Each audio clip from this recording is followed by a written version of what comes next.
Let's look at the word universe. So uni means one, and verse means a line of poetry. And historically it meant a line of song. So the universe means one line of poetry or one line of song. Now, does this imply that there are other universes? Because presumably, wouldn't there be other lines in the poem or a full song? Just an idea. Have a good day. The phrase solar system. Now, we could think of soul as in sun, or how about solar system as in soul harvesting or soul trapping. The word system means arrangement or to place together, to organize. So to me, a system indicates that there's an operator. Just because there's an operator does not mean that they necessarily have to be for our greater good. I still maintain that this is a prison realm. Have a good day. Hi. So let's look at the word avoid. So avoid means to shun, to have nothing to do with, or to escape. Now, I find escape the most interesting definition because my current comprehension of how we escape this reality is when you die, you turn around from the tunnel of light and you go into a void. The void. That's how you escape. Otherwise, hi there. So a couple people have put in the comments the word soldier means soul dyer. You go to war and you kill your soul, or you never come back the same, and that's true. However, it also has to do with dying on behalf of the dark forces for sun worship. Another word for soul is sun, so they're a sun dyer. They're also dying for the sun. Have a good day. I have always been astounded at the number of people that think that the government cares about them and that they're like a surrogate parent. The word government actually means mind control. It comes from Latin gubernare, which means to control. And then the suffix ment comes from mentis, which means the mind. The more you know. The word kindergarten means garden of children, and it is in reference to the Garden of Eden being the first place where mankind was corrupted. Kindergarten is where the indoctrination system begins. It's where the corruption of our children starts. As a mother of 3, 2 of my children are in school. Within 2 weeks, I noticed a marked difference in my children, and I don't think I'm going to send my youngest to the public school system. I'm going to try to homeschool. Have a great day. So many of you who watch my channel, you know that I do word magic. And one of the things that I thought of recently is, let's look at the Hippocratic Oath that the doctors take. Now, in that oath, they say that they will do no harm. Yet, most Western medicine doctors do not recommend natural homeopathic treatments that would work just as well, if not better, than the pharmaceuticals. By the way, pharmaceutical comes from the Greek word pharmakia, which means sorcery. Doctors are hypocrites. It's a Hippocratic oath. They vow to do no harm, but then the stuff that they push on the people is harmful. You think I'm onto something? Have a good day. Compass. Come pass. And all compasses point north. So what's there? What's at the North Pole? If we were on a dinner plate instead of a globe, the North Pole would be the center, okay? And this would be a parallel. So say this is the 60th parallel, you can't travel past that. That is how, without a military presence getting on you, that is why you can't explore. Now, here we go. So, let's say we're in Europe. We travel north. You hit the North Pole. We're in Asia. You travel north. You hit the North Pole. You're in the U.S. Travel north. You hit the North Pole. Down here in South America, hit the North Pole. That is how it works. There's got to be some kind of magnetic vortex or something. Supposedly Mount Meru or Mount Olympus is what's there. I don't know. Hi. One of my followers asked me to look into the word hypnosis and how it relates to Gnosticism. So here is what I found. So hypnosis. Hypno means relating to sleep. And osis is a process or condition. So hypnosis is a process or a condition related to sleep. Now Gnosticism taught that gnosis, which is the esoteric knowledge of spiritual truth held within that is essential to salvation. They taught that gnosis is gained by connecting to the universal energy or higher mind, whereby we gain insight to our purpose and our circumstances.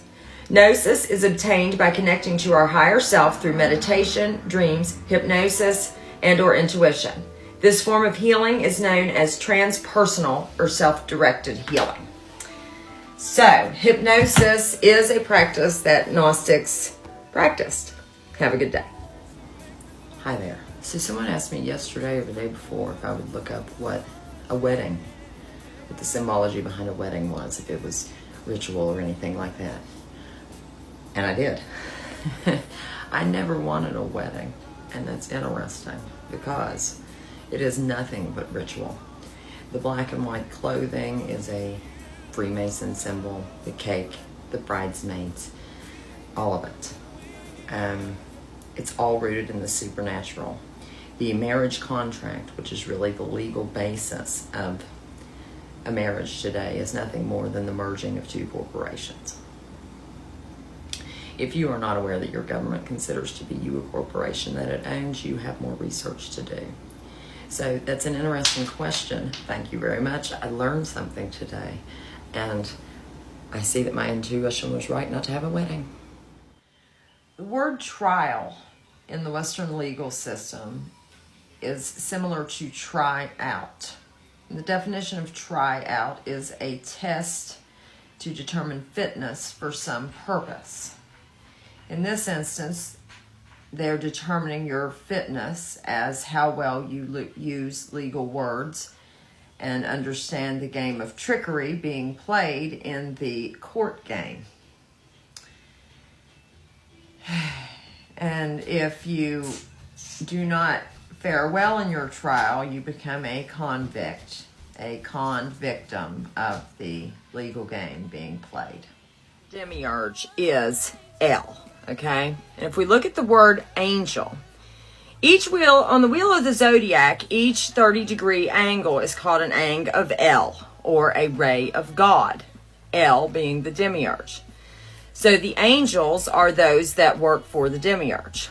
Now, an archangel is the ruler of the angels. Arch stands for archon, which means ruler. The archons in Gnosticism were the demonic entities responsible for possession and evil embodiment, and they are felt to feed off of negative energy and fear.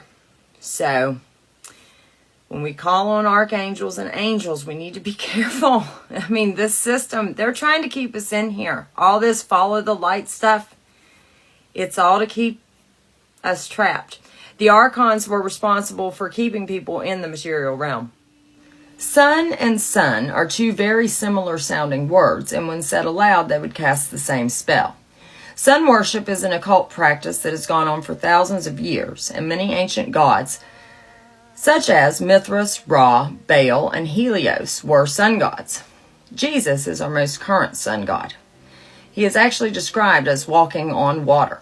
The story of Jesus, one way that it is encoded is, it is the story of the sun's procession through the zodiac. Santos Bonacci is a good source on this. The name Christ comes from the Greek word Christos, which means anointed one, and this word did not originate until 137 AD. Therefore, The man couldn't have been named Jesus Christ. And I'm not going to get into Yeshua, Yahshua, Yashuwawa nonsense. That's more divide and conquer, more programming, more nonsense. Have a good day. The word media is from Medea, the Greek goddess of illusion. Medea was the wife of Jason and the Argonauts, the Greek mythical hero. You can rest assured that it is no coincidence that our current media is named after a goddess of illusion. Hello. It is no coincidence that the word mind sounds like mind. Now, mind, as in to remove something from the earth, comes from mine, which means to extract something of value, or it also can mean when you say it's mine, it is belonging to me. Now, mind, as in your head, is defined as a person's intellect, but that would make mind control defined as controlling that which belongs to me, or controlling something of value, i.e. the person's intellect. Have a good day. When we look at the word Adam, it looks a lot like Atum, as in Atum Ra, the ancient sun god, who many feel is the demiurge. Atoms are defined as waves and vibrations. Therefore, everything is sound. Makes those words seem more powerful, doesn't it? So, at the molecular level, atoms do not touch. They're actually rapidly spinning energy fields that get very close to one another, but they never actually touch. So solid matter isn't even technically solid. It's all energy. Another thing about Atum Ra, you know the word Amen? Another name for Atum Ra is Amun Ra, and that is where Amen comes from. Hi. Let's look at the word system. Now, when I think of the word system, I feel it implies there's an operator. Someone's operating this system. Someone's managing it, overseeing it. A system is defined as a set of things working together as parts of a mechanism or an interconnected network. Again, I can see how there'd be an operator. Now, it comes from the Latin word systema, which means to set up. Is it a setup? And I'm not talking about the education system, which is a setup, but that's another matter. I'm talking about the solar system. Is this a place where pure awareness or pure consciousness is taken into a soul to be trapped in this system? Have a good day. Here's something I thought about yesterday I thought I'd share. Okay. The thing about love is it grows. We don't just have like a set amount of love in our body and we have to divide that up between everything we love. That's not true. I didn't know this until I had more than one child. And I can remember when I was pregnant with my second child. It's like, well, am I going to be able to love her as much as I do the first one? I mean, how am I going to split? Am I going to have to take less love away from the other one to love her as much? It never occurred to me that it multiplies. Duh. But I don't know. I mean, is that part of the programming? Is that something people think? Am I just slow? I mean, but anyways, that's an observation I've made. Have a great day. Hi. Let's look at the word system. Now, when I think of the word system, I feel it implies there's an operator. Someone's operating this system. Someone's managing it, overseeing it. A system is defined as a set of things working together as parts of a mechanism or an interconnected network. Again, I can see how there'd be an operator. Now, it comes from the Latin word systema, which means to set up. Is it a setup? And I'm not talking about the education system, which is a setup, but that's another matter. I'm talking about the solar system. Is this a place where pure awareness or pure consciousness is taken into a soul to be trapped in this system? Have a good day. Phonetically, the term world sounds like world, which is from to whirl, which means to turn around, spin, or rotate rapidly. What do atoms do? They spin and rotate very rapidly. The term world also sounds similar to the term word, and the term word sounds like whir. The term whir is defined as to go, fly, revolve, move quickly with a humming, buzzing sound. The people living on the earth use spoken words or words to create our reality.